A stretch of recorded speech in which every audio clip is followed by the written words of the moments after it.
My name is Valeria Motta and I'm in my second year at the Project Perfect. I have been studying the phenomenon of loneliness and solitude, and in light of the latest news, I thought this year I could introduce my research with an anecdote. Jean-Jacques Rousseau is known for his contributions to moral psychology and political philosophy. After publishing his second discourse, Rousseau abandoned Paris and retreated to the solitude of the countryside.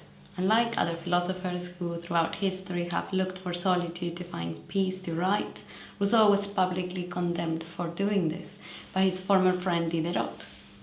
Diderot's famous claim, "Only the wicked are alone," expresses his organic view that men should be in society and that being alone is an act that's contrary to nature and can lead men to misery.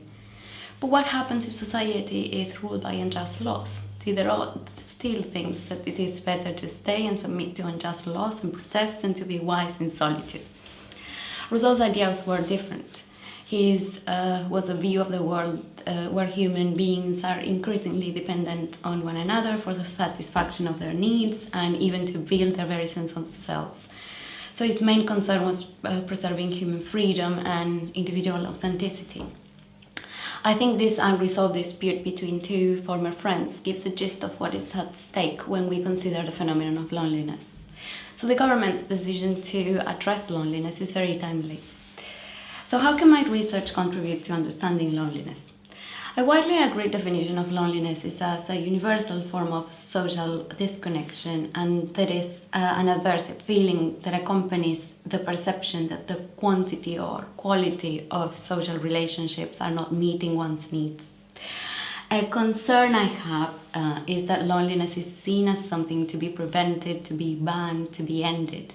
And of course, when research shows that loneliness can produce negative effects on cognition and behavior, and that it is associated with mental health problems and poorer physical health, yes, the aim is to alleviate it. But we should also consider the possibility that loneliness may play a fundamental role.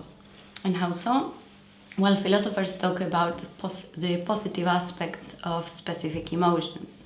They argue, for example, that shame makes assessments in value terms. I feel shame when I fail to meet specific demands of a value of mine.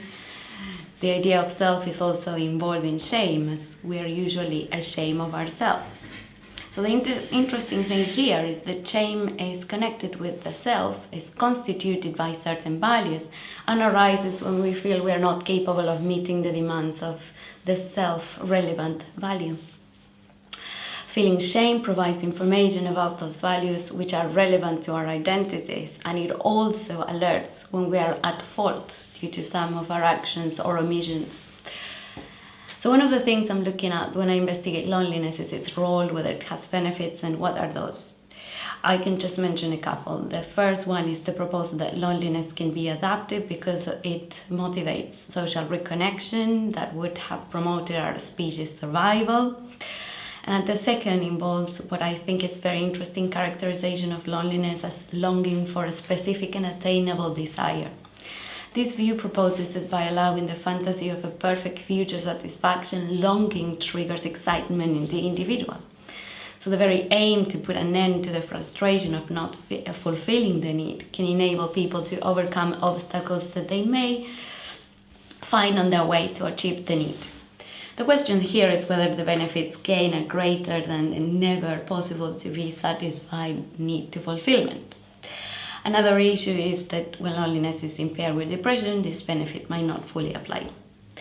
So there are other interesting areas to explore, such as the development of loneliness, because the features, role, and impact that loneliness has varies with ages.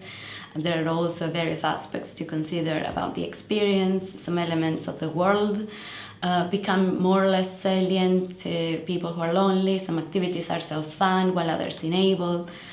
So I'm looking to understand these aspects of the world of the lonely. And hopefully this will help illuminate the meaning that loneliness has for the individual and the role that loneliness plays in our societies. I think it is important that it's well understood before it's treated.